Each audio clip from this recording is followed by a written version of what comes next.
Sebelum kita masuk firman Tuhan, kita berdoa dulu.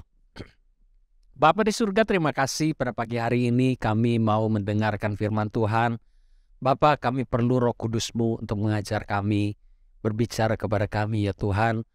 Biarlah kami boleh mendengar apa isi hati-Mu yang ingin Engkau sampaikan, sehingga kami boleh belajar.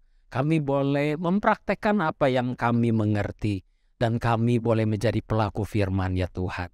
Terima kasih ya Bapa, kami menyerahkan seluruh kehidupan kami ke dalam tangan-Mu yang kudus.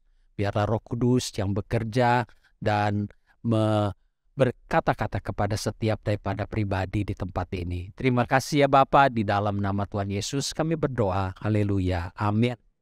Nah, judul yang saya ambil yaitu gifts. Tema bulan ini adalah understanding the gifts. Jadi saya ingin berbicara mengenai gifts. Gifts tadi juga Pak Arifin sudah berkata. Kita juga baru melewati Natal. Yang kita identikan Natal itu hadiah. Banyak hadiah yang kita terima. Masih ada hadiah yang belum dibuka? Ada? Enggak ya? Kebanyakan kita buka langsung hadiahnya, betul enggak? Ada pernah terjadi ada orang yang dikasih hadiah, dia mungkin buru-buru, pergi kemana, dia taruh, dia lupa. Sampai akhirnya hadiah itu dibuka, ternyata hadiahnya itu makanan, udah nggak bisa dimanfaatkan. Karena lupa. Ya. Nah, gift daripada Tuhan, kita juga harus buka.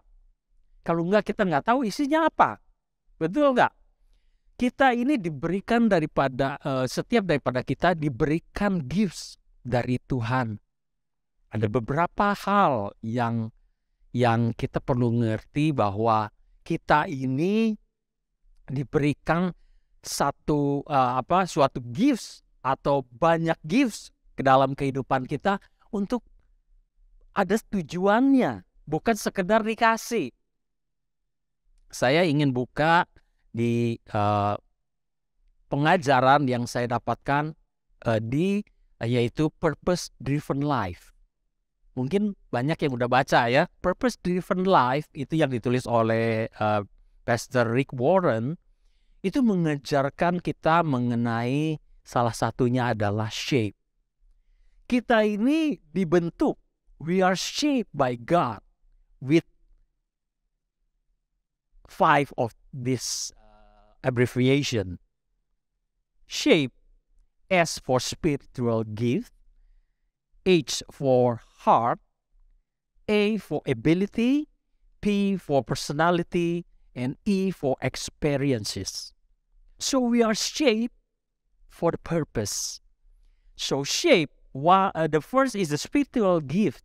So we have all of the spiritual gift that is mentioned by Pastor Arifin. Ada karunia yang bernubuat, ada karunia memberi, mengajar.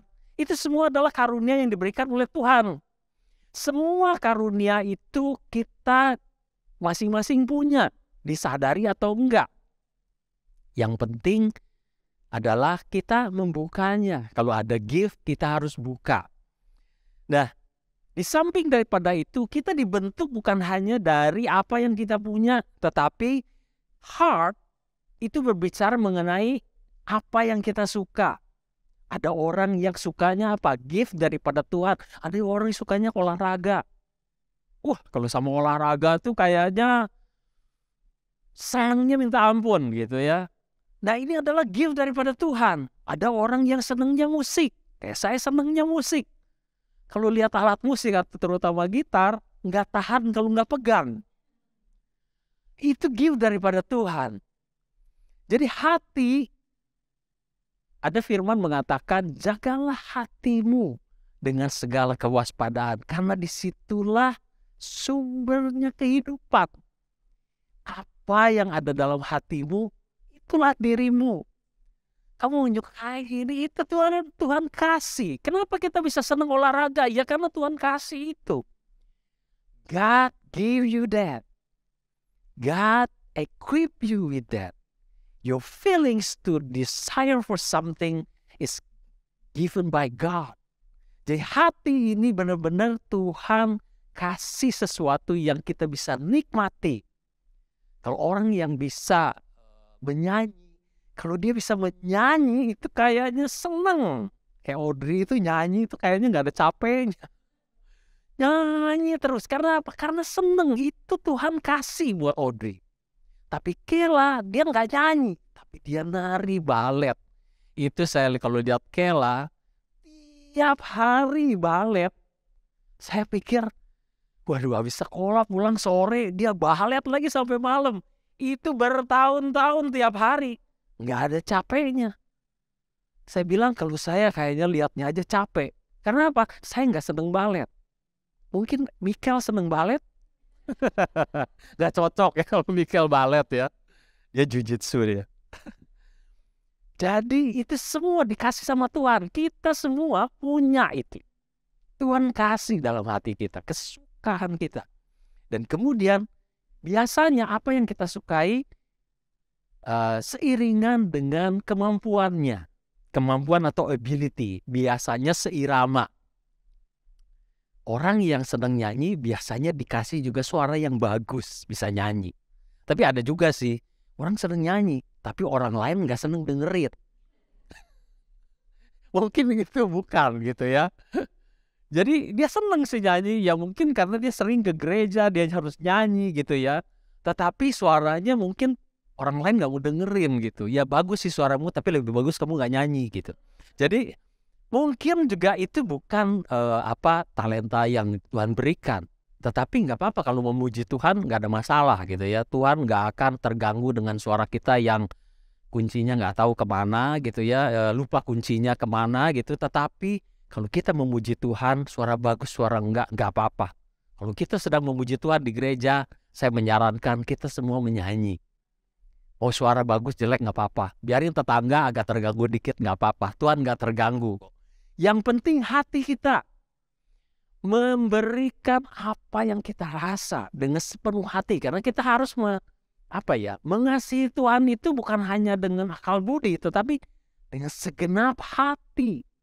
Hati kita itu meluap ingin memuji Tuhan. Hati ini memberikan yang terbaik. Oleh sebab itu, apa yang dikasih oleh Tuhan seperti ability yang kita punya, kepintaran. Orang ada yang pintar sekali. Bapak dan Ibu tahu nggak? Orang yang bisa nipu itu bukan orang bodoh. Orang yang bisa nipu itu orang pintar. Kalau nggak orang lain nggak bisa ditipu. Gimana orang ditipu sama orang bodoh? Baru mau ngomong aja orang udah tahu, kamu bohong ya. Udah tahu gak bisa ditipu. Orang bisa ditipu kenapa? Karena pintar banget orangnya. Tapi masalahnya dia tidak mempergunakan itu untuk hal yang baik. Tapi dia punya ability gak? Punya. Tuhan kasih. Tuhan kasih ability itu. Tapi salah mempergunakannya. Dia abuse. He abuse or she abuse the ability. Ada orang yang ganteng. Ceweknya banyak. Itu ability untuk ada orang yang bisa pintar merayu. Itu yang namanya buaya darat. Saya nggak tahu kenapa diistilahkan buaya darat. Padahal kalau hewan buaya itu setia loh. Makanya kalau di Jakarta ada kue buaya, tanda perkawinan kalau orang menikah kan di Jakarta, itu dikasih kue buaya. Kenapa? Tanda kesetiaan. Binatang ini setia. Ayam yang nggak setia. Iya kan? Kalau kita piara ayam, satu jantan, betinanya banyak. Wah dia bisa kemana-mana itu. Hari ini tetangga yang ini, besok ke tetangga yang sana. Dia banyak itu. Jadi ayam sebenarnya ya bukan buaya darat. Sebenarnya ayam darat kali ya sebenarnya. Yang tepat gitu ya. Karena buaya itu binatang yang setia. Tetapi, kemana itu tadi ya? Sampai lupa saya ngomongin ayam sama buaya. Tetapi personality ini, kembali lagi, bahwa Tuhan itu kasih. Sesuatu yang baik yang Tuhan kasih. Tapi bagaimana kita memanfaatkannya ya tergantung dari kita. Betul nggak? Orang yang pintar juga kalau nggak ada dalam Tuhan. Dia akan mempergunakan kepintarannya untuk bodohin orang, nipu orang, akalin orang, karena dia pintar. Nah, kemudian Tuhan juga memberikan experiences. God let the experiences of us to shape us, untuk membentuk kita. The good experience, even the worst experience. Pengalaman buruk bahkan Tuhan pakai untuk jadi berkat buat orang lain. Banyak dari orang-orang yang jadi berkat untuk orang lain karena dia ngalami hal yang gak enak dalam hidupnya. Jadi pengalaman buruk belum tentu itu bukan dari Tuhan loh. Belum tentu saya bilang, karena ada pengalaman buruk karena kesalahan kita. Misalnya apa? Misalnya kita rampok, mencuri. Ya kita masuk penjara, dikebukin orang lah, itu mah bukan, jangan bilang saya diberikan pencobaan ini dari Tuhan. Enggak. Ya kamu nyuri ya, kamu ada akibatnya, kamu masuk penjara gitu kan. Jadi ada pengalaman yang buruk, mungkin kita udah melakukan yang benar, tetapi kok orang jahatin kita. Saya udah lakukan yang baik, orang tipu kita tolong orang, dikemplang sama orang. Ini pengalaman buruk, gak bagus. Ditipu, diambil uangnya, habis-habisan. Tetapi ini pengalaman juga membuat orang ini jadi berkat. Ada orang yang dari kecil di-abuse di keluarganya. Ada dibully, ada diperlakukan tidak senonoh. Itu kan bukan keinginan dia. Dia gak bisa berbuat apa-apa. Mungkin dia waktu itu masih kecil. Gak bisa bikin apa-apa. Dia gak bisa berontak. Tetapi pengalaman buruk itu pun Tuhan akan bisa pakai kalau dia ketemu Tuhan. Kenapa? Karena pengalaman buruk ini akan bisa membuat orang lain yang terluka dengan luka yang sama ditolong.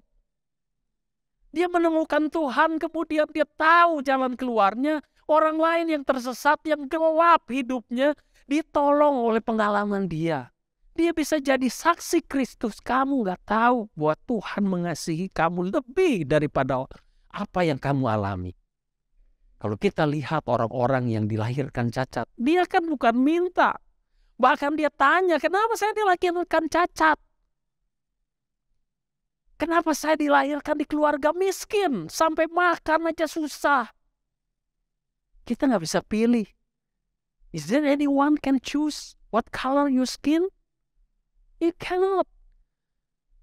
You will be born in the rich family or the poor family. You cannot choose. These parents or that parents, the good parents or bad parents. Even though the situation, it seems that it's accident, the parents without marriage, they get pregnant and get unexpected child, but the birth, the child itself, there's no mistake by God. God created him or her in a purpose, even though it's painful experience. Sakit, mungkin dia harus ngalami pengalaman yang gak enak di keluarga itu. Tapi Tuhan gak pernah salah. Dia pilih keluarga ini untuk to shape this child, membentuk anak ini menjadi pribadi yang dia inginkan. Karena melalui orang tua yang macam kayak gini, dia bisa mempunyai satu pengalaman yang gak bisa dialami kalau dia dilahirkan di keluarga kaya. Dia tahu material inside of this child can bear that. Tuhan tuh menciptakan kita tuh, dia udah tahu kita. Kita udah tahu berapa tahannya. Kalau kita tahu bahwa ada jam tangan yang bisa dicelupkan ke air, nggak apa-apa. Apakah pabriknya untung-untungan bikin aja jam tangan biasa, kemudian celupin di air, coba lihat tahan nggak dia dalam air? Kan nggak begitu. Jam tangan ini dibuat udah tahu tahan air, makanya dicelupin ke air. Kemudian kalau kita lihat di etalase toko, ada jam tangan di dalam akuarium. Kenapa? Karena pabriknya udah bikin seperti itu, dia tahan dalam air, nggak apa-apa. Dan orang tertarik, wow. Kayak zaman saya ya, Jarang masih yang jam tangan tahan air, biasanya dipakai itu ngembun gitu kadang-kadang kalau kena hujan juga. Ya yang ketawa pasti itu umurnya udah seumuran saya ya. Karena zaman sekarang anak-anak udah nggak tahu jam ngembun tuh nggak pernah lihat rasanya. Anak-anak yang baru saya rasa nggak pernah lihat jam ngembun, kalau dipakai itu ada embunnya di dalam kacanya. Zaman saya itu it's very common, nggak tahu teknologinya mungkin nggak nyampe. Zaman sekarang jam murah aja dicelupin ke air nggak apa-apa, dipakai berenang nggak apa-apa, rusak juga buang aja karena murah. Zaman itu enggak, zaman saya waktu masih kecil, jam yang tahan air itu mahal. Tapi setiap pabrik itu udah tahu kemampuan jam ini. Dia nggak sarankan jamnya nggak bisa kena air, oh kamu boleh pakai untuk berenang, nggak bisa, kemasukan air mati dia. Basah dalamnya, air masuk ke dalam. Saya ingin mengatakan bahwa semua itu sudah diperlengkapi oleh Tuhan untuk kita bisa menahan semuanya itu. Kalau ketemu Tuhan Sang Pencipta. Kalau kita nggak ketemu Tuhan, itu masalahnya. Kita nggak tahu what we capable of. Nggak tahu. Kita pikir kenapa ya orang lain lah. Kemudian dibandingkan dengan orang lain. Loh kamu kok kaya, saya kok miskin. Dibanding ke. Kok yang ini kok dibanding ke. Kan ada lagunya. Jangan dibandingkan, karena kita nggak sebanding. Kita diciptakan individual different.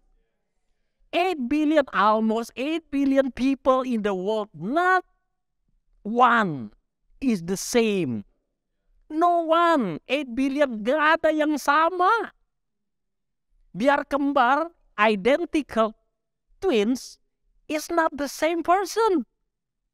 The desire is different. Something slightly is different in the hair, probably in the eyes, or I don't know. It's something different. It's especially like fingerprint. There is no one. 8 billion people is the same thing, fingerprint and also the eye. There's no one. So our God is so amazing. Gak ada yang sama. Saya bahkan dengar ada orang bilang gini, kamu tahu itu yang namanya salju? Salju itu molekulnya tiap salju itu beda. Kita bayangkan gak segitu banyaknya salju kalau lagi turun. Di seluruh dunia gak ada satupun yang sama. Beda. Itu menunjukkan betapa besarnya Tuhan. Itu gak kebayang. Hanya manusia yang bikin cloning. Tuhan gak pernah cloning manusia. Kita dibuat unik. Makanya semua shape beda. Spiritual gift-nya beda. Hatinya beda. Ability-nya beda. Walaupun ada yang mirip. Tapi gak sama. Semuanya dibuat berbeda. That's why that we are created uniquely by God, individually. So no one can replace you in this life. Dalam hidup ini kita ini gak kebetulan ada. Gak bisa digantikan sama orang lain. Posisi kita kenapa dilahirkan sekarang? Karena God in purpose in your life. Right now. Kenapa gak dilahirkan tahun 2000 tahun yang lalu sih, waktu zaman Tuhan Yesus sih, kenapa kita gak dilahirkan waktu itu? Karena in purpose. God created you in purpose. Specific purpose. Kita akan bisa berfungsi pada waktu kapan? Sekarang. Jangan tunggu nanti, jangan berpikir dulu, harusnya enggak. Sekarang waktunya. Waktu kita. Experiences membuat kita jadi berkat. Experiences membuat kita tahu, mengenal Tuhan. Yang bagus, yang jelek, semuanya melengkapi bentuk kita. Kalau kita mengasah pisau, nggak bisa pakai barang yang licin, pakai tehel yang licin, diasah pisaunya, nggak akan tajam. Kita perlu batu yang kasar untuk asah itu. Kenapa? Karena harus dibuang banyak hal yang kita harus buang. Begitu pula dengan pembentukan yang daripada Tuhan. We are born to be served. Kalau kita kenal Tuhan, kita ini diciptakan bukan untuk diri kita sendiri. Semua Tuhan perlengkapi buat hidup kita. Betul, Tuhan kasih semuanya itu. Kepintaran, kemampuan untuk semuanya yang kita dapatkan. Ada orang yang pandai sekali cari uang. Apakah itu untuk dinikmati untuk dirinya sendiri saja? Cari uang yang banyak itu? Tentu saja enggak. Tuhan tidak menciptakan kita untuk apa? Untuk ya udah, kamu datang untuk makan, untuk minum, menikmati hidup, ya menu-menuin tempat di bumi gitu, untuk enjoy yourself. Enggak. Ngapain Tuhan kita ciptakan kita kalau hanya untuk itu, menu-menuin tempat aja? Enggak. Kita jadi jemaat di gereja. Apakah datang untuk jadi jemaat aja? Yang kata, ada salah satu penatua kita pernah berkata, jangan sampai kita ini jadi orang yang cuma puas jadi jemaat aja dan datang hanya untuk manas-manasin kursi. Itu mungkin kelihatannya kayaknya rada keras gitu ya ngomongnya, tapi nilai kebenarannya benar. Banyak orang puas diri, saya cuma jemaat biasa. Di mana? Di gereja ini saya jemaat biasa. Dan sudah berapa tahun kita jadi jemaat biasa. Enggak. Tujuan Tuhan bukan kita membuat kita itu untuk jadi jemaat biasa, enggak cukup. Karena Tuhan itu mau kita itu, we are saved to be served, to serve people, to others. Kita ini untuk melayani. Kalau kita percaya kepada Tuhan, Matius 20 ayat 28 berkata demikian. Sama seperti anak manusia datang bukan untuk dilayani, melainkan untuk melayani dan untuk memberikan nyawanya menjadi tebusan bagi banyak orang. And in English, even as the Son of Man did not come to be served, but to serve and to give his life a ransom for many. Kalau kita muridnya Tuhan, gurunya aja datang bukan untuk dilayani. Apakah kita murid-muridnya maunya dilayani? Berapa banyak sekarang orang yang mengaku Kristen datang ke gereja dengan tujuan apa? Have a blessing. Oh, di gereja mana ya saya dapat berkat? Saya dapat apa ya ke gereja ini? Berapa banyak orang yang cari berkat ke gereja-gereja, cari hamba Tuhan untuk apa? Jangan dapatkan berkat buat saya. Di tahun yang baru ini, mari kita rubah paradigma kita. Enggak banyak orang datang ke gereja. Di mana ya gereja yang butuh saya bisa memberkati orang? Di mana ya tempatnya untuk saya bisa jadi berkat buat orang lain? Berapa banyak orang yang cari itu? Kebanyakan orang cari gereja yang established, yang nyaman, yang AC-nya dingin, yang kursinya empuk. Tidur nanti di situ. Kayak kita nonton bioskop, lama-lama bukan kita nonton film yang nonton kita. Karena terlalu nyaman. Ada dikasih kasurnya bahkan. Kadang-kadang orang bisa terjebak dengan pemikiran itu. Karena orang datang, ya orang petobat baru oke lah. Karena dia dalam kegelapan gak tahu arahnya kemana. Datang ke gereja, saya dapat sesuatu, saya ketemu Tuhan. Apakah kita mau seterusnya seperti itu? Tentu saja enggak. Setelah kita kenal Tuhan apa? Kita harus seperti gurunya. I come not to be served. I come to serve you. Tuhan sudah mencontohkan kepada murid-muridnya. Dia datang, dia ambil air, dia ambil anduk, dia cuci kaki murid-muridnya. Guru yang model kayak apa yang pernah kita lihat di dunia ini yang melakukan itu? Enggak ada seorang pun yang ajarin itu. Kalau bos kita yang tahu dalam dunia ini, dia yang perintah orang. Suruh sana, suruh sini, suruh itu, suruh ini. Tuhan Yesus enggak. Dia lakukan, kasih contoh kepada murid-muridnya, ikutlah aku. Itu yang dia lakukan. Dia memberi orang-orang. Dia melakukan kebaikan kepada orang-orang. Dipukul, dibeludahin, tetap dia dikasihin orang itu. Dia berdoa, ampuni Tuhan, ampuni Bapa. Karena mereka tidak tahu apa yang mereka lakukan. Itu yang dilakukan oleh Tuhan. Makanya kita menjadi orang Kristen adalah orang-orang yang berbeda karena pengajarannya beda. Orang dunia kalau jadi bos, dia yang ngatur, nunjuk orang untuk lakukan sesuatu. Tuhan Yesus enggak.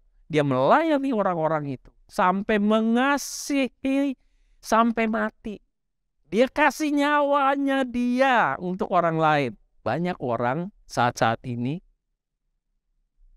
seperti orang yang aborsi, mereka mengatakan begini loh, die for me.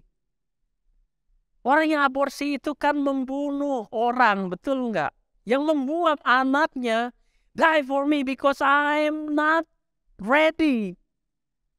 I am not convenient, I am not comfortable if you are here. Entah karena apa orang nggak mau, kemudian dia membuang anaknya, entah karena accident, entah karena apa. Tetapi itu kan begitu selfishnya orang ini. Kalau dia berani melakukan itu berarti dia bertolak belakang dengan pengajaran Tuhan. Apapun alasannya, seperti saya katakan, kadang-kadang kita harus walaupun mungkin ini rasanya nggak fair. Ada orang-orang yang hamil karena mungkin dilakukan pemerkosaan atau apa. Tapi apakah kita benar-benar mengerti nggak?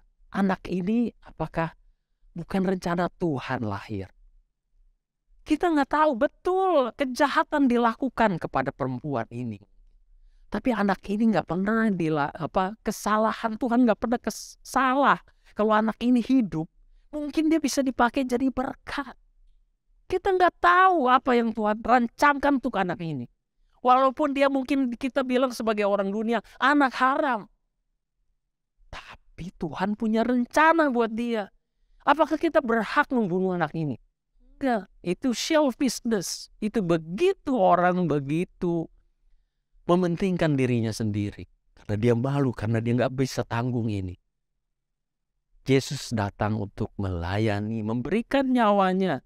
Tapi orang dunia maunya orang lain mati buat dia untuk keuntungan dirinya sendiri. Yang kedua adalah Tuhan di Roma 12 ayat 9 sampai 11 katakan gini. Don't just pretend to love others. Really love them. Hate what is wrong. Hold tightly to what is good. Love each other with genuine affection and take delight in honoring each other. Never be lazy, but work hard and serve the Lord enthusiastically. Atau dalam bahasa Indonesia katakan gini, hendaklah kasih itu jangan pura-pura. Jauhilah yang jahat dan lakukannya lah yang baik. Seringkali kita bisa melihat bahwa karena kita mungkin dalam lingkungan yang baik, kita seolah-olah kita melakukan kebaikan itu. Tetapi dalam hati kita kok tidak setulusnya melakukan itu. Kepura-puraan itu tidak membuat kita jadi benar di mata Tuhan. Marilah kita mencek hati kita supaya apa yang kita lakukan itu benar-benar tulus. Kadang-kadang ada orang yang manis mulutnya, tetapi hatinya nggak baik. Ada kadang-kadang orang yang mulutnya pedas, tapi hatinya baik. Kita mau pilih yang mana? Kadang-kadang teguran menyakitkan. Tetapi orang itu punya niat yang baik untuk tolong kita. Kalau nggak ditegur, kita ini dinabobokan dengan kenyamanan. Ada orang-orang yang nggak berani tegur dan nggak mau tegur. Kenapa? Nanti orangnya dibenci. Kalau tegur, dia nggak marah nanti. Kita berani nggak ambil resiko itu? Kalau kita mau jadi orang baik, lakukan yang baik. Dan bukan hanya yang baik, yang benar. Walaupun kita kadang-kadang harus pakai cara yang benar. Nah ini kembali lagi kepada karakter. Jadi memang gak gampang. Karena bawaan karakter ini kita gak bisa pungkiri ya. Ada banyak orang yang dilahirkan di keluarga yang biasa keras. Itu ya kebawa gitu. Jadi ngomongnya mungkin rada kasar. Tapi hendaklah kita mengerti isi hati orang itu. Dari apa? Dari buahnya. Apa yang dia lakukan kita bisa lihat secara general, kita bisa lihat, mengenal orang itu. Tapi ada orang yang kelihatannya baik, tapi kok buahnya kok hasilnya nggak baik. Ini saya kasih contoh satu hal. Saya pernah lihat keluarga yang orang tuanya baik, sayang banget sama anaknya. Tetapi apa yang dilakukan keliru. Kelirunya kenapa? Spoil the child. Apa aja nih minta sama anaknya, dikasih.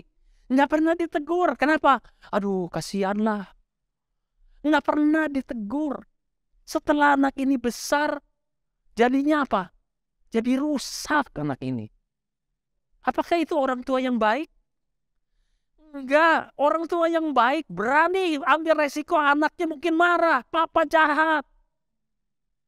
Mama jahat. Nggak apa-apa karena dia nggak ngerti, masih anak kecil. Pokoknya nggak boleh. Itu yang harus dilakukan sebagai orang tua yang baik. Kalau kita biarkan anak kita akan seperti apa? Kadang-kadang saya dan istri saya juga tegur anak saya lakukan kesalahan. Kadang-kadang mereka juga nggak senang. Dari mana tahu? Dari mukanya juga kita udah tahu. Orang kita yang punya anak, kita tahu, lihat mukanya aja dari kerlingan matanya kita udah tahu dia nggak seneng. Tapi tetap kita ngomong juga kan. Apakah kita biarkan? Ya udahlah. Nanti dia nggak seneng. Nggak bisa begitu. Tapi cara penyampaian kita kan bisa. Sampai dia sendiri akhirnya ya, iya, memang itu. Walaupun dia nggak seneng, nggak apa-apa. Karena kita menjadi orang tua yang nggak bisa. Kita biarkan anak kita udah salah nih. Ya kita biarin aja. Ntar kalau udah kejeblos, terus kita mau bagaimana? Nggak bisa ditolong lagi, terus kita gimana? Kita akan menyesali. Kenapa saya nggak ngomong dulu? Itu yang kita harus lakukan. Nggak ada kepura-puraan. Jangan kita salah melakukan hal yang harusnya kita lakukan. Jauhilah yang jahat dan lakukan yang baik. Teguran itu penting. Jangan biasakan kita ini memanjakan. Kita pun di dalam gereja, kita pun harus belajar. Kenapa? Karena kalau jemaat yang biasa nggak pernah ditegur, sorry ya, kalau kadang-kadang firman yang kita dengar itu mungkin menemplak kita. Tapi kalau kita di gereja nggak berani ngomong yang benar, terus kita mau belajarnya dari mana? Dunia nggak pernah ajarkan itu. Kita akan menjadi anak-anak gampang, Tuhan katakan. Kita ini menjadi anak-anak gampang yang spoil. Nggak nyaman sedikit kita berontak. Nggak enak sedikit kita komplain. Kan zaman sekarang yang dicari apa? Yang enak, yang gampang, yang cepat. Sama yang apa lagi? Yang murah. Soalnya kalau yang ada obral, kayaknya nengok aja 90%, apalagi akhir tahun kan. Itu kan yang dibiasakan oleh dunia kan. Yang enak. Gak nyaman sedikit komplain. AC-nya gak jalan. Wah, gak mau ke gereja itu, panas, pindah gereja. Karena di sini AC-nya lebih dingin. Apalagi musim panas. Panas, gak enak di sana. Kita ini menjadi orang-orang yang lembek dan spoil. Betul-betul menjadi orang yang spoil. Kenyamanan itu yang enak. Terus kita cari yang gampang. Mana ada orang yang mau susah? Susah sedikit, oh gak mau, gerejanya jauh. Nggak mau, harus panas-panasan, harus naik bus berapa kali. Tapi saya puji Tuhan melihat anak-anak muda di tempat ini masih mau naik bus, masih mau jauh-jauh datang. Itu saya acungi jempol. Kenapa? Karena mereka mengerti ini berarti. Ini ada berperjuangan, nggak gampang. Ada orang-orang yang nggak gampang menyerah. Fighting spiritnya ada. Itu orang-orang yang tough. Di mana ada orang-orang yang dipuji karena kelembekannya, lembek. Rasa tahu. Mental tahu. Jadi aduh, pokoknya kegoncang sedikit udah nyerah, udah ini. Nggak ada orang yang kagum dengan hal-hal yang seperti itu. Aduh, sakit. Saking semangatnya. Saking semangat ini. Jadi kalau orang dalam pengalaman hidup ini, Jangan takut dengan yang susah. Karena susah itu kadang-kadang bagus. Dulu waktu saya cari kerja, waktu saya mau ke kapal, itu perjuangan nggak gampang. Tesnya berkali-kali, banyak orang. Harus disaring ini, harus ke sini, harus ke sana. Panas-panasan, nggak punya kendaraan, harus naik bis. Wah, kalau naik bis di Jakarta zaman dulu, waduh. Apalagi musim hujan, wah.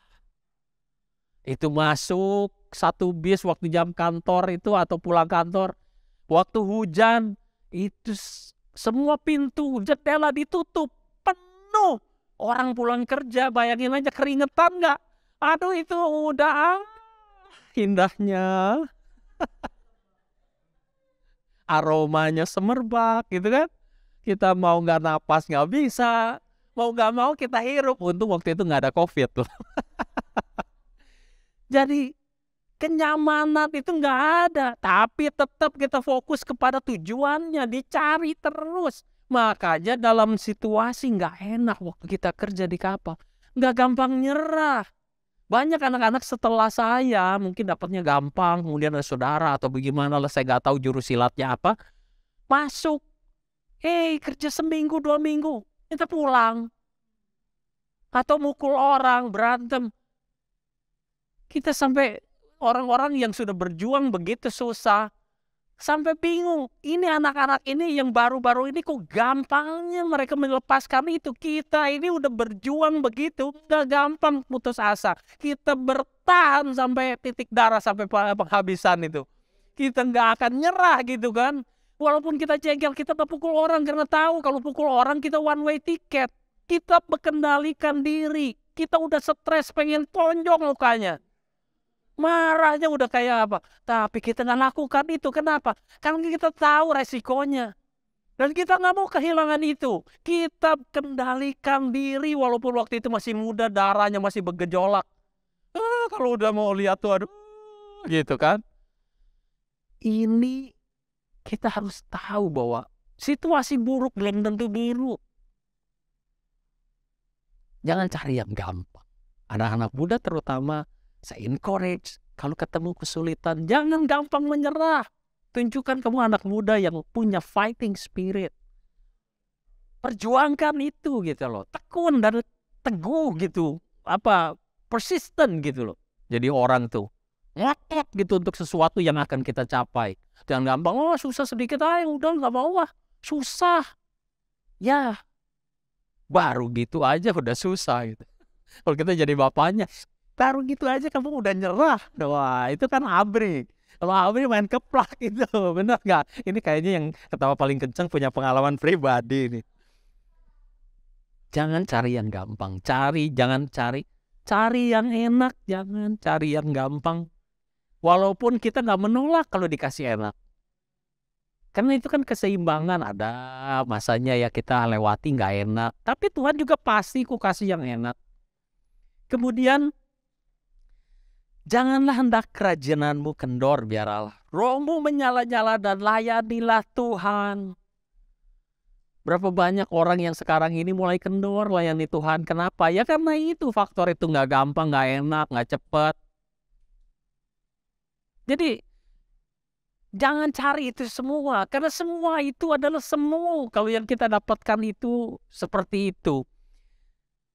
Hendaklah kau rajin melayani Tuhan itu. Kalau kamu menjadi kendor, kamu itu sedang melepaskan diri dari kasih karunia Tuhan. Kita ini kan dikatakan bahwa kita ini adalah anggota tubuh. Banyak orang berpikir gini, saya kan cuman usher. Saya kan cuman tukang ngangkat-ngangkat. Saya kan cuman apalah yang kita mungkin anggap sepele. Nanti kan ada orang yang gantikan. I'm telling you, you are not replaceable. Kita ini nggak bisa digantikan orang lain. Walaupun ada orang lain yang gantikan, nggak sama, nggak kayak kamu. Berapa sering pegembala kita cari, anakku Lana kapan pulang ya? Anakku Lana kapan pulang? Maksudnya Mikel. Nggak pulang-pulang. Dicariin sama penggembalanya, kenapa? Unreplaceable. Kalau ada Mikel, suasananya jadi beda. Kalau nggak ada Lucky atau nggak ada Engki, itu sasarannya nggak sama. Jadi maksudnya orang lain yang ganti nggak sama. Nggak ada Farobian, nggak sama. Jadi nggak bisa kita mengecilkan diri kita dengan alasan, oh ya saya rendah hati. Enggak. Jangan pura-pura ya. Itu nggak rendah hati. Kalau kita rendah hati, ya Tuhan saya mau Tuhan pakai. Iya Tuhan, walaupun saya capek, iya saya mau.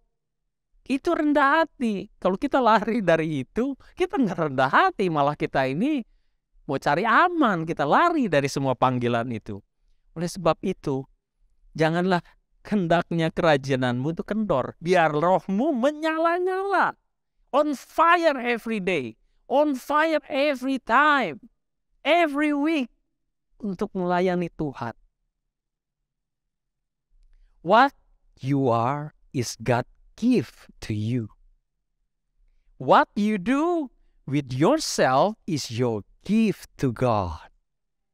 Apa yang kamu punya sekarang, segala kepintaran, kekayaan, skillmu, apapun yang kamu punya, itu adalah pemberian daripada Tuhan. Tapi apa yang kau lakukan untuk hidupmu, itu pemberian menjadi pemberian untuk Tuhan. Kamu lakukan yang baik, kamu lakukan yang jelek dalam hidupmu, kamu memberikan sesuatu yang jelek kepada Tuhan. Kamu lakukan yang benar, kamu memberikan yang terbaik kepada Tuhan. Sering kali kita berdoa, Tuhan aku akan memberikan yang terbaik. Apakah betul? Belum tentu. Mari kita uji. Betul nggak kita lakukan yang terbaik? Apa yang Tuhan sudah kasih, Tuhan nggak pernah kasih yang baik kepada hidup kita. Jangan salah mengerti. Kalau Tuhan nggak pernah kasih yang baik, bukan Tuhan kasih yang jelek, tapi Tuhan kasih yang terbaik. Tuhan nggak pernah kasih yang second best. He always give us the best. Makanya bagaimana kita bisa membalas kasih Tuhan? Except we go with our best to Him. Kita lakukan yang terbaik juga untuk Tuhan. Itu baru ucapan syukur kita. Jadi kalau kita mau kasih, kasihlah, persembahkanlah hidupmu, kan gitu. Itulah persembahan yang kudus dan yang berkenan kepada Tuhan. Berikan hidupmu dengan segala apa yang Tuhan sudah equip kepada hidup kita. Itu yang harus kita berikan kepada Tuhan. Kalau enggak, kita nggak bisa bayar kok. Apakah kita dengan memberikan persepuluhan yang begitu banyak, yang menurut kita itu banyak jumlahnya, apakah kita bisa bayar Tuhan? Itu kita cuma beri 10% atau 20%, 30% atau berapa persen lah. 100% is from God. Kita nggak bisa balikan itu kepada Tuhan. Apa yang kita bisa berikan adalah apa yang Tuhan sudah berikan kepada kita, tanamkan kepada kita sebagai modal. Itu yang kita harus berikan kembali kepada Tuhan. Jangan kendor. Berapa banyak kita dikalahkan oleh situasi yang karena kita nggak nyaman, kemudian kita korbankan semua pelayanan kita. Daripada saya ke gereja, saya diundang soalnya. Ada party. Aduh, saya nggak ke gereja dulu deh hari ini. Soalnya teman saya party. Is that easy? To sacrifice that what God give you, the privilege that God already give you. Begitu mudahnya kita dikalahkan. Saya diundang ini, saya ada acara ini, ada. Apakah semudah itu kita dikalahkan oleh situasi seperti itu? Kalau gitu kita nggak memberikan yang the best dong. Kalau kita mau memberikan yang the best adalah segalanya adalah fokusnya kepada Tuhan. Apakah ini yang Tuhan mau untuk saya lakukan? Kalau itu yang Tuhan mau, dan kita tahu bahwa ini yang benar, lakukan yang benar. Jangan lakukan apa yang enak dan yang nyaman buat kita. 1 Korintus 15 ayat 58. Karena itu saudara-saudaraku yang kekasih, berdirilah teguh, jangan goyah, dan giatlah selalu dalam pekerjaan Tuhan. Sebab kamu tahu bahwa dalam persekutuan dengan Tuhan jerih payahmu tidak sia-sia. Therefore, my beloved brethren, be steadfast, immovable, always abounding in the work of the Lord, knowing that your labor is not in vain in the Lord. The question is, what is the work of the Lord? Apa sih pekerjaan Tuhan? Satu kali Tuhan Yesus berkata, makananku, waktu itu murid-muridnya lapar, Tuhan Yesus juga belum makan. Mau cari makanan. Tuhan Yesus berkata, makananku, ada makanan yang tidak kamu kenal. Makananku ialah melakukan pekerjaan Dia yang mengutus aku dan menyelesaikannya. Pekerjaan Tuhan itu adalah melakukan kehendak Bapa, yaitu apa? Menebus banyak orang, menyelamatkan banyak orang, menyampaikan kabar baik. Itu pekerjaannya, dan menyelesaikannya, mati di kayu salib. Itu purpose-nya dia datang ke dunia ini untuk menyelamatkan banyak orang. Oleh sebab itu, giatlah selalu dalam pekerjaan Tuhan. Kita pun harus ikut giat dalam pekerjaan Tuhan ini. Karena Tuhan sudah pergi, kita murid-muridnya yang melanjutkan mission ini. Menyampaikan kepada orang kabar baik itu. Efesus 3 ayat 7, Allah memberikan kepada saya anugerah, yang ini tugas untuk menyebarkan kabar baik itu. Saya menerima anugerah itu melalui kuasa Allah yang bekerja di dalam saya. Jadi Tuhan tuh memberikan satu kuasa, makanya dibilang bahwa empowering grace tahun ini. Kita memberdayakan anugerah yang Tuhan berikan. By God's grace and mighty power, I have been given the privilege of serving Him by spreading this good news. Kita ini penyebar kabar baik. Masihkah kita menyebarkan kabar baik dimanapun kita berada? Di dalam pekerjaan, dalam sekolah, kuliah, dalam lingkungan apapun. Mungkin bersosialisasi dengan teman-teman kita, dengan lingkungan manapun. Apakah kita masih berbicara mengenai good news ini? Kita bukan ngotbahin orang, bukan nginjilin orang secara ngomong aja. Tetapi apa yang kita lakukan ini, itu sebuah penginjilan. Ada orang yang tidak ngomong, tetapi orang bisa melihat ada Tuhan dalam hidupnya. Orang ini melakukan kebaikan. Dia sudah terlatih untuk melakukan kebenaran dan kebaikan. Dan pada waktu orang lain melihat, dengan membuang sampah aja, rajin orang ini, orang bisa lihat, kok anak ini beda. Pak Gembala kita terkesan dengan Arnold waktu pertama kali first impression. Kenapa dia terkesan? Karena Arnold ini orang yang buang sampah. Waktu dia baru datang aja dia rajin mau buang sampah. Itu kan hal yang apa sih gitu loh. Tetapi bisa melihat dan membuat orang terkesan. Kenapa? Karena jarang mungkin orang yang buang sampah. Terus terang saya pun pertama kali saya datang. Saya tinggal di tempat kos-kosan. Saya biasa juga buang sampah bersih-bersih di rumah. Tapi orang-orang kos di tempat itu nggak ada satupun yang bantu si tuan rumah untuk buang sampah. Saya orang yang sedang buang sampah. Sehingga dia pun terkesan. Dalam hati saya, buang sampah. Dia terkesan. You see, it's very simple things. Tapi itu kan harus jadi habit kita. Kita nggak bisa pura-pura kan. Tiba-tiba kita yang nggak pernah buang sampah, tiba-tiba jadi buang sampah.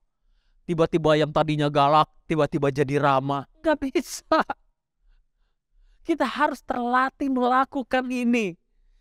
Tuhan itu melatih kita untuk melakukan kebaikan demi kebaikan. By God's grace and mighty power, I've been given the privilege to serving Him, to spread the good news.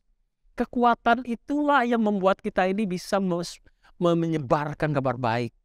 Karena ada Roh Kudus dalam kita. Arnold pernah ditanya waktu itu sama 6 orang di sini, hanya ketemu dan lihat dia tersenyum. What? Just smile. Kamu Christian ya? Are you a Christian? How do you know? From your smile.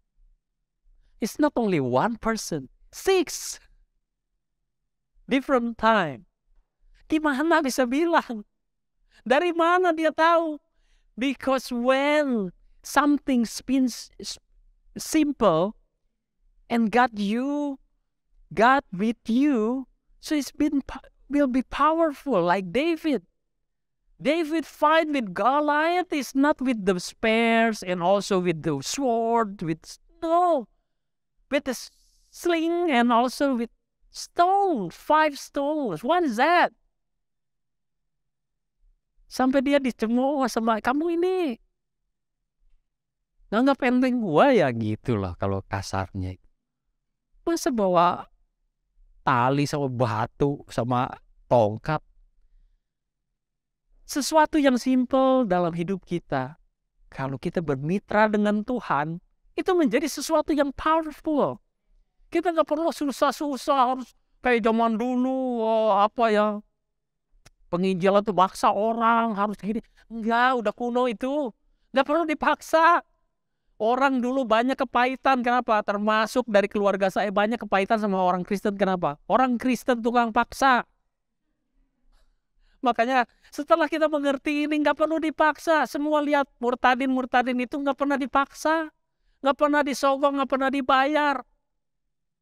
Nggak pernah dipaksa. Karena nggak bisa dipaksa yang begitu. Tapi kita harus mengabarkannya dengan apa yang kita lakukan. Karena Tuhan memperlengkapi kita dengan kuasa. Kalau kita lihat orang sakit, apa yang kita lakukan? Kita berdoa tentunya, bukan?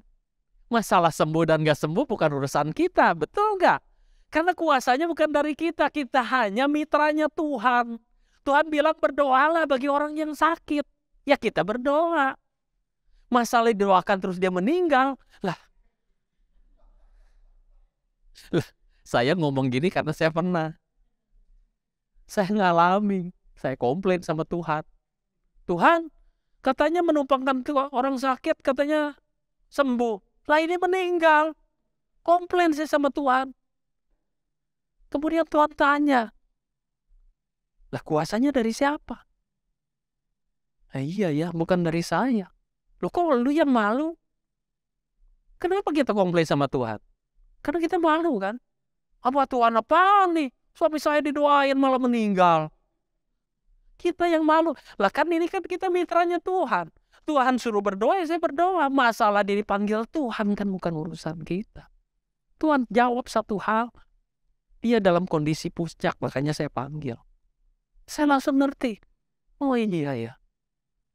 Dia dalam kondisi puncak. Dia dalam kerohanian yang paling. Dia lagi cinta Tuhan, dia panggil. Ini kan benar dong. Kalau dia dikasih hidup lagi, jangan-jangan dia murtad. Lah kita kan gak tahu. Yang penting kan setelah didoakan, wah saya kan nyembuhin orang sakit tuh. Saya. Kok kita yang bangga?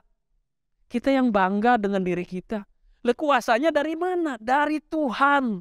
Oleh sebab itu jangan terganggu dengan hal itu. Semenjak itu saya doa, saya gak peduli orangnya hidup, meninggal. Gak peduli, pokoknya saya doa. Ya tentu saja saya berdoa dengan baik. Itu urusannya Tuhan. Tapi kita lakukan bagian kita. Selebihnya bagian Tuhan. Apa yang kita bisa lakukan kepada orang-orang di sekitar kita? Berdoa bagi dia. Lakukan apa yang benar di mata Tuhan. Karena Tuhan itu memberikan kita privilege jadi mitranya. Enggak sembarangan orang dipanggil untuk jadi mitranya. Kalau kita dipilih, kita adalah orang pilihan. Happy Sunday. Saya ingin mengencourage semua orang. Di tahun yang baru ini, di tahun 2023, mari kita berubah paradigma kita. Datang ke gereja bukan cari berkat, bukan cari keuntungan diri sendiri, tapi cari kapan dan di mana kita bisa memberkati orang.